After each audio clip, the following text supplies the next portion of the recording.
Jai Hind all. I, Dr. Sneha Mishra, Assistant Professor, AKGEC Ghaziabad, Department of Computer Science and Engineering. I'm going to conduct the lecture on machine learning techniques.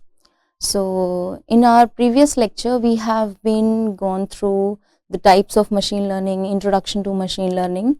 So, for now, in this lecture, we will be discussing about well-defined learning problems. So, what are well-defined learning problems?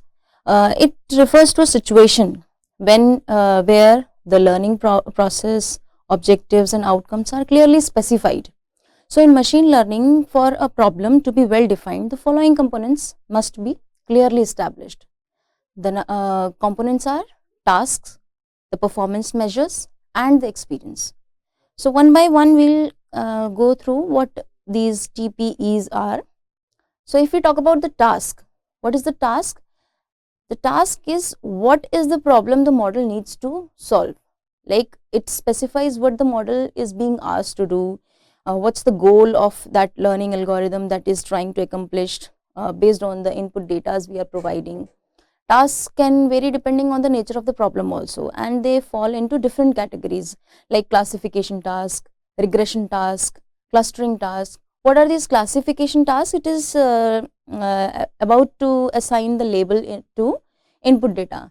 Like we want to categorize whether the email is a spam or not. So this comes under the classification task. If we talk about the regression task, it is about the prediction of any continuous value, that what will be the temperature maybe tomorrow, maybe day after tomorrow. So these are about the predictions. So this is considered as the regression task.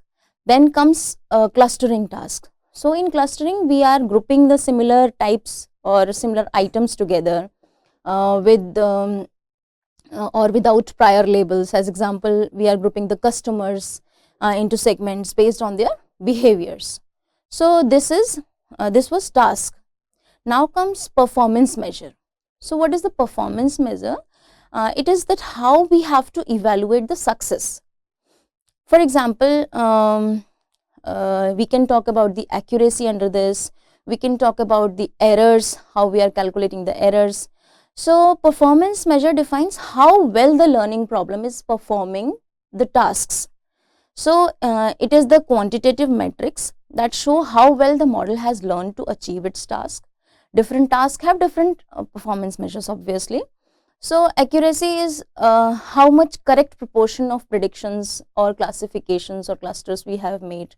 So that comes under accuracy. Then what are the mean squared errors? As locally we can understand that what are the errors we have calculated, that will also specify what is the performance of the task.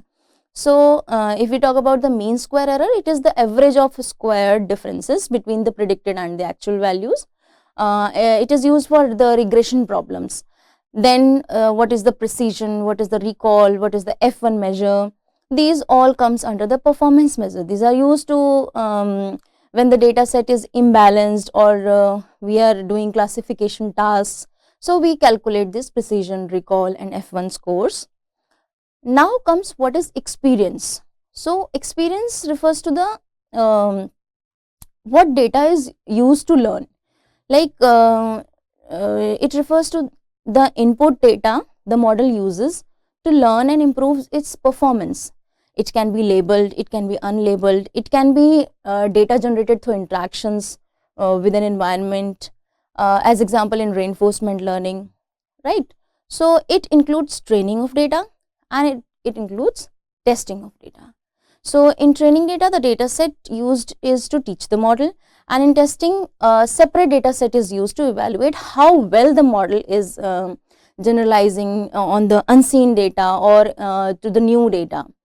So if we take the example of a well-defined learning problem, it first of all breaks down the well-defined problem as per the previous components. Those were the task, performance and experience. First of all, if I take the example of predicting the house prices. So predicting the house prices is a regression task. We are predicting some value, so it is the regression task, right? So what will be the task? The task will be that we are predicting the price of a house based on the features. What can be those features? They can be a number of features. It can be the size of the house, it can be the location of the house, it can be how many rooms are there in the house, it can be a number of relevant factors. So when we are predicting the house prices, this is the task, that we have to predict the prices based on the features. Now we have to take the performance measure. So how will we be calculating the performance measure? We will be calculating the mean square error to evaluate the difference between the predicted house price and the actual price. And then the third thing which we do is the experience. That is, the model is trained using the data set of historical housing data, which contains whatever features we have used, and then the corresponding house prices, that is the target label. So this is how the model is being trained, by using the historical housing prices and the features and the corresponding house prices. So input and target both are well defined. So what is the importance of well defined learning problem? So first of all, the clarity in objective. We should be very much clarified in the objective. Both machine learning model and the data scientists understand the goal of the problem, so that we can avoid the ambiguity. Then correct evaluation. By establishing the clear performance measures, the effectiveness of the model can be quantified and evaluated. And the third one is the consistency in training. When the task, performance and the data are well structured, so the learning process becomes more consistent and reproducible, right? So this is how we say that these are the well defined problem is very important. As we should be clear in the objective, we should have correct evaluation also, and there should be consistency in the training also. So now comes the common challenges in defining learning problems. If I can vice versa the importance. If the objective is not clear, then again it is a challenge for defining a learning problem. If the performance measures are inadequate, sometimes using the wrong performance measures can lead to misleading conclusions, like there may be accuracy may be misleading and all. And if we have insufficient data, if we have poor quality of data, then also that is a challenge in defining the learning problems. So when we have challenges in learning problems, then comes what is the ill-defined learning problem. So if we talk about the ill-defined learning problem, as an example I take, I want to make my robot an intelligent one. Now what is the definition of intelligent? It can be varying for me, it can be varying for other person. So it is not a well defined problem actually, because the definition of intelligent is different for everyone. The perspective of intelligence is different for everyone. So ill defined learning problem is that the problem is not well defined, because the task is unclear. The first thing is the task is unclear. The performance measure, there is no clear metrics to evaluate the robot's intelligence. Then experience, if we talk about, it is unclear what kind of data, what kind of feedback, what kind of feedback the robot will receive during the learning. So in this case, while making my robot intelligent, we can say that it is a ill-defined problem, because the task, the performance, the experience, all these three things are unclear. The first thing, the objective is unclear, then the matrix is unclear, then the feedback, the kind of data is unclear. So such kind of problems are said to be as ill-defined problems, right? So this is ill-defined problem. How to formulate a well-defined learning problem? So to ensure that the problem is well defined, these are the 4 steps. First one, identify the specific task. So clearly describe the inputs and outputs. Then select an appropriate performance measure, right? So we have to track how well our model is performing. This is the selection of appropriate performance measure. Then gather a relevant and sufficient data set. So for training and evaluation of the model, we have to gather the relevant data or sufficient data. And the fourth thing is define a learning algorithm. So we have to define the learning algorithm that matches the nature of the problem. So if we are talking about the regression of predicting numbers or classification of labeling data, so we have to define well define the learning algorithms, right? So now I am going to summarize this. So a well defined learning problem has clearly identified task, performance measure and the experience.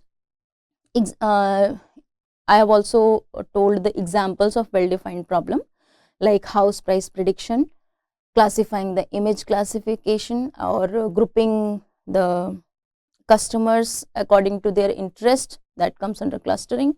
So these are the well defined problems. Then comes what are the benefits. So the benefit include clear goals, measurable performances and effective learning. And challenges are when we have unclear objective, that we have discussed in ill defined problem. So those were the challenges when we have poor matrix, when we have insufficient data, when we have unclear objective. So these are the challenges. So the well defined problem comes to an end here. Now how we design a learning system. So for designing a learning system, it refers to a system that improves its performance on a specific task by learning from data or experience over time. So the goal should be, the primary objective is to make the system progressively better at making predictions and decisions without human intervention, right? So this is designing the learning segment. So again, for designing the learning system, we have to consider these three things, that is task, performance measure and experience. And what will be the steps of designing a learning system are: first we have to define the objective. After defining the objective, we have to choose the right paradigm, like what kind of learning we have to use. We have to use the supervised learning, unsupervised learning, reinforcement learning. So we have to actually choose the right paradigm. Then we have to gather the data or prepare the data. So we have to gather the relevant data set, and if required, we have to pre-process the data set also. Then we have to select the learning algorithms, is like whether we have to choose the decision tree or we have to choose the neural networks. So what kind of algorithm is required, that we have to select for that. Then we have to train the model. How will we train the model? We will be feeding the data into the algorithm and then adjusting the parameters and improving the performances as well. Then evaluate the performance. So how will be evaluating? We will be measuring how well the model is doing using the test data, and then iterate and improve. So based on the evaluation result, we will fine tune the model or try some different algorithms, right? So let's take an example. Suppose the problem is classifying the images of cats or dogs. So firstly, what we have to do is we have to define the clear input images, and the output should be dog or cat, and the type of the task is classification. We just have to do the classification. So first thing is the problem identification. We have done that. Second step is data collection and pre-processing. So what we have to do is we have to gather the data. So collect the sufficient amount of labeled images of cats and dogs, and then pre-process that. Pre-processing the sizes of the images may be different of the different data sets. So we have to first of all resize in the standard size, then normalize the pixel values, then split the data set into training and testing data. This can be as per our choice, 80 or 20% or 70-30 ratio or 60-40 ratio. This can be as per our requirement. Then the third step is the algorithm selection. So what is the algorithm selection? We have to choose a model. So for classifying the images of cats and dogs, for this task, this particular task, what we have to do is we have to take the CNN model, and it might be suitable for image classification. So and we have to choose the hyperparameters. We have to set the parameters like learning rate, number of layers, how many epochs we have to run. So these are the steps of algorithm selection. Then we have to train the model, like we have to feed the training data into the CNN model. Then we have to adjust the model weights through back propagation or gradient descent to reduce the error over time. Then what we have to do is we have to do the model evaluation. So test the model with for the unseen images for the test set, then measure the performance using the metrics like accuracy and precision. Then comes the model tuning and deployment. So in model tuning and deployment, we have to tune. In tuning, what we do, we adjust the model architecture or hyperparameters to improve the accuracy. Then what we do, we deploy. In deployment, once the model is optimized, we deploy it into the real world system like mobile app and all. So let's take another example, that is whether the email is spam or not. Again, it is a classification algorithm, because we have to classify that whether the email is a spam or not. So now again, what were the steps? We have to define the task, like classify incoming emails based on the content as either it is a spam or not spam. Then we have to collect the data, so use the label data set with both spam and non-spam emails. Then we have to pre-process the data, like clean the email text and then convert it into the numerical form, as example using word embeddings. Then we have to select the algorithm. So for here we are using Naive Bayes classifier to as it is the text based classification, so we will be using Naive Bayes classifier. Then we will be training the model. So while training, we will be using the labeled emails for training, then evaluating, like we will be measuring the accuracy and precision of the classifier.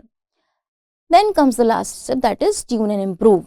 So using the cross validation to fine tune the hyperparameters for optimal performance. So these were the two examples we have taken for learning system, designing the learning system, right? And there are n number of applications like autonomous vehicles, personal assistants. In healthcare also there are various, like predicting the diseases or recommending the treatment based on the patient data. So there are various applications of designing a learning problem. So a well designed learning problem involves clearly defined tasks, proper data collection, choosing the right algorithm and training for training and evaluation. Then iterative improvement is essential for building an effective learning system, and practical applications span industries like healthcare, finance, technology. So these are the things. Now introduction to machine learning approaches. So what are the machine learning approaches? See, machine learning is a branch of artificial intelligence that focuses on building systems that can learn from data, identify patterns and make decisions with minimal human intervention. So the key machine learning techniques used for various applications are their working principles and where they're most effectively applied, like ANN, clustering, reinforcement learning, decision tree learning, Bayesian network, support vector machine, genetic algorithm. So one by one, if I talk about artificial neural network, it is the set of algorithms modeled after the human brain. They are designed to recognize patterns and are widely used in tasks such as classification, regression and pattern recognition. What are the key concepts here? The key concepts are neurons, layers, activation functions. So neurons are the basic units of network that process the input and pass it into the next layer. Then layer is the neural network consists of input layer, hidden layer, output layer. So these type of layers are there. Activation function is like a sigmoidal function, ReLU function, TAN function. These are used to introduce the non-linearity into the model. So how ANN works? The input layer receives data, passes it into the hidden layers. Each neuron processes the input and applies an activation function. The output layer provides the final result based on the learned pattern. So what are the applications of ANN? Like in image and speech recognition, we have Google Photos use ANN to classify the images. NLP, the chatbot and language translators use ANN to understand and generate the human language. Examples of algorithms are like backpropagation algorithm, which adjusted the weights in the network based on the error of the output, improving the accuracy of each iteration. So, then we talk about clustering. In clustering, since it is an unsupervised learning approach that groups the data points into clusters based on their similarities. The data which within each cluster are more similar to each other than to data in other clusters. So, here we have to calculate the centroid, we have to like centroid is the cluster, is the center of the cluster. Then we have to have the distance measure that is usually calculated by Euclidean distance or Manhattan distance. Then we have intra-clusteral similarities, like what are the similarities between within the clusters. So, this comes under clustering. How it works? So, data points are placed randomly, then algorithm iterates over the data and assigns them the nearest cluster center. These centers are updated and the process repeats until the convergence. So, the algorithms which are used for clustering are k-means clustering and hierarchical clustering. So, in k-means clustering, partitions data into the k clusters, then hierarchical clusters creates the hierarchy of clusters. So, what are the applications? Like in like if we want to group the customers based on the buying behavior, so it is the example of market segmentation. Similarly, we can do image compression also, like grouping the similar pixels to reduce the number of colors, right? So, these are the cluster applications of clustering. Now comes reinforcement learning. Like in reinforcement learning, it involves the learning by interacting with the environment and receiving the feedback from the environment in the form of penalty or in the form of rewards. So, the agents learn to take action that maximize the cumulative reward. So, there are three things: agent, environment, reward. Agent is the learner or the decision maker. Environment is the world with which the agent is interacting, and the reward is the feedback from the environment. It can be in the form of a negative feedback or it can be in the form of a positive feedback also, right? Now, in reinforcement learning, how does it work? It actually, the agent observes the environment, then it takes actions and receives the reward based on the outcomes, and the agent updates its strategy to maximize the future reward. So, if you can see in the diagram here, so there you can see that there is an agent, and the agent is receiving, and the agent is actually observing the environment, and according to that environment it is going to the next state. So, whatever is the state, it is dependent on the agent and the environment, and also based on the rewards, and those rewards can be in the form of positive rewards and in the form of negative rewards also, right? So, this is how the reinforcement learning works. The popular algorithms of reinforcement learning are Q-learning and deep Q networks.